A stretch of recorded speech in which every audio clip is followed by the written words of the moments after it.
বর্তমান বিজ্ঞানের যুগে শুধু আমি আপনি নই, একটা বাচ্চা সন্তানও ভূত বিশ্বাস করবে না। এটাই স্বাভাবিক এবং এটাই বাস্তবতা। তবে কিছু কিছু পরিস্থিতি বলে ভিন্ন কথা।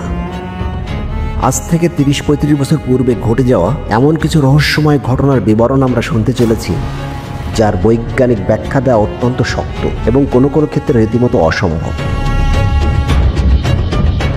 শুরু হচ্ছে অন্ধকার রাতের গা ছমছম করা ঘটনা নিয়ে নিয়মিত আয়োজন ফ্রাইডে ফ্যান্টমের আজকের গল্প, ইচ্ছাধারী ভূত। সময়টা ছিল আনুমানিক 1993 সালের বৈশাখ মাসের শেষ বিকালের দিকের একটা ঘটনা।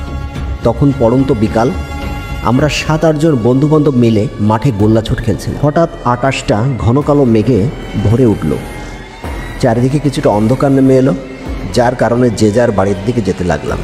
যেতে যেতে সঞ্জয় আমাকে বলল, জানিস বাসরার ওপাশে শুভেন্দুদের সিন্দুরে আম পাকা শুরু হয়ে গেছে। তার বাবা অর্থাৎ আমার স্বরূপ কাকা নাকি আজ ভোরে বিলে যাওয়ার সময় একটা বড় পাকা আম পেয়েছে। আমি বললাম, তাই নাকি? তাহলে তো কাল সকালে আম কুড়াতে যেতে হয়। সঞ্জয় বলল, ভোরবেলায় আমাকে একটু ডাক দিস, দুজনে মিলে আম কুড়াতে যাব। তার কথায় সায় দিয়ে বাড়ি চলে এলাম। যদিও বৃষ্টিটা পড়ো পড়ো করেও আর পড়ল না, তবে কোত্থেকে ঠান্ডা বাতাস এসে গরমের তীব্রতাকে খানিকটা ম্লান করে দিল। আমাদের পাড়াতে তখন কারেন্ট ছিল না। অবশ্য শুধু আমাদের পাড়া নয়, আশপাশের 2-10 গ্রামের মধ্যে মাথা গোনা অল্প কিছু বাড়িতে বিদ্যুৎ ছিল। বাকি বাড়িতে হ্যারিকেন আর কেরোসিন ল্যাম্প ছিল আলোর একমাত্র উৎস। যাই হোক, সেদিন রাতে খেয়ে দিয়ে 8:30টার মধ্যে ঘুমিয়ে গেলাম। পরের দিন সকালে পাশের বাড়িতে শোরগোল শুনে ঘুম থেকে জেগে চোখ মুছতে মুছতে পাশের বাড়ি গিয়ে হাজির হলাম। আমাকে দেখা মাত্র উপস্থিত লোকজন তেড়ে আসলো আমাকে মারবে বলে। একজন মুরব্বী আমাকে ওখান থেকে সরিয়ে দিল, পরে আমার মা বাবাকে ডাকিয়ে নিয়ে শাসিয়ে দিল। ওখান থেকে মা বাবা ফিরে আমাকে বেশ বকাবকি করলো। সবাই আমাকে কেন দোষারোপ করছে তা আমি কিছুতেই বুঝতে পারছিলাম না। পরে শুনলাম আমি নাকি অর্ধেক রাতে সঞ্জয়কে আমতলায় ডেকে নিয়ে তাকে ভয় দেখিয়ে পালিয়ে বাড়ি চলে এসেছিলাম। এই মিথ্যা অপবাদ নিয়ে 2-3 দিন কেটে গেল। সাহস করে ওদের বাড়িতে যেতে পারলাম না, পাছে ওর মা বাবা আমাকে বকা দেয় এই ভেবে। তবে 2-3 দিন পর সঞ্জয় মাঠে খেলতে এলো। আমি ওকে জিজ্ঞাসা করলাম, এই সত্যি করে বলতো সেদিন রাতে কী হয়েছিল? ও তো রেগে মেগে একেবারে আগুন। অবশেষে আরও 2-1 জন খেলার সাথীর অনুরোধে সঞ্জয় যে ঘটনা বলল, তাতে ক্ষণিকের জন্য আমার বুক ধড়পড় করে একটা কাঁপও নিয়ে চলে এলো। ওর বলে যাওয়া অগোছালো কথাগুলি সাজিয়ে দিলে যা দাঁড়ায় তা হলো, সেদিন রাত 2:30 থেকে 3টার দিকে আমি নাকি ওকে ডাকতে গিয়েছিলাম। ওর মা বলেছিল এখন যেতে হবে না, এখনও সকাল হতে অনেক দেরি। যদিও সে সময়ে তেমন কারো বাড়িতে ঘড়ি ছিল না। অবশ্য আমার রূপধারী ব্যক্তির হাতে ক্যাচিও ঘড়ি ছিল, আর বাস্তবে আমি সত্যি সত্যি ক্যাচিও ঘড়ি পরে থাকতাম প্রায় 24 ঘন্টা।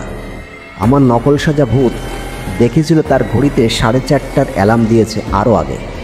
অনেক কথা বলা বলে এক পর্যায়ে সঞ্জয় রাজি হয়ে আমার রূপধারী সেই ভূতের সাথে গল্প করতে করতে চলে যায় ফাঁকা বিলের ধারে আম কুড়াতে। সঞ্জয় আমার রূপধারী ওই ভূতের সাথে আমতলায় যাওয়ার সাথে সাথে হঠাৎ একটা আচমকা বাতাসের ঝাপটা এসে পড়ল ওর গায়ে। ও মাটিতে বসে পড়ে। হঠাৎ বাতাস গায়েব হয়ে যায়, সাথে ভূতটিও গায়েব। সঞ্জয় আমার নাম ধরে ডাকতে থাকে। হঠাৎ গাছ থেকে একটা আওয়াজ আসে, এই আস্তে কথা বল, আমি আম গাছে। সঞ্জয় হতবাক হয়ে যায়। ঝড়ো বাতাসে এক জায়গায় ছিলাম, অথচ ঝড়ের মধ্যে কমল কিভাবে গাছে উঠে গেল? তাছাড়া এই প্রকাণ্ড মোটা গাছে মই ছাড়া কারো পক্ষে ওঠা তো সম্ভব নয়। সঞ্জয় কিছুটা ভয় পেয়ে গেল এবং বলল, এই কমল এত মোটা গাছে উঠলে কিভাবে? কমলের অর্থাৎ কমল রূপধারী ভূতের উত্তর এলো, আর তুইও গাছে উঠে আয়, অনেক আম পেকেছে। না, আমি পারবো না, সঞ্জয় বলল। ভূতটা তখন উঁচু ডাল থেকে হাত বাড়িয়ে দিয়ে বলল, আমার হাত ধরে উড়ে আয়। 18 থেকে 20 ফুট উপর থেকে একটা হাত আস্তে আস্তে সঞ্জয়ের দিকে আসছে দেখে ভয়ে সঞ্জয়ের কাঁপুনি শুরু হয়ে গেল। চিৎকার করে সে দিক বিদিক না ভেবে দৌড়াতে লাগলো। তার ভাষ্যমতে সেই হাত তার পিছু পিছু ছুটছিল। পাশের বাড়ির উঠানে এসে গোমড়াতে গোমড়াতে সে অজ্ঞান হয়ে গিয়েছিল। জলের ছিটা দিয়ে লোকজন উপস্থিতিতে যখন তার জ্ঞান ফিরল, তখন তার মুখে ঘটনা শুনে সবাই মনে করেছিল আমি শয়তানি করে ওকে ভয় দেখিয়েছি, আর কিছু ঘটনা ওর কাল্পনিক ছিল। কিন্তু প্রথমে আমি এবং আস্তে আস্তে সঞ্জয় সহ সকল বন্ধুরা বুঝে গিয়েছিল আমি সম্পূর্ণ নির্দোষ ছিলাম। আর আমার রূপ ধরে যে এসেছিল সে ছিল মোলা ব্রহ্মা।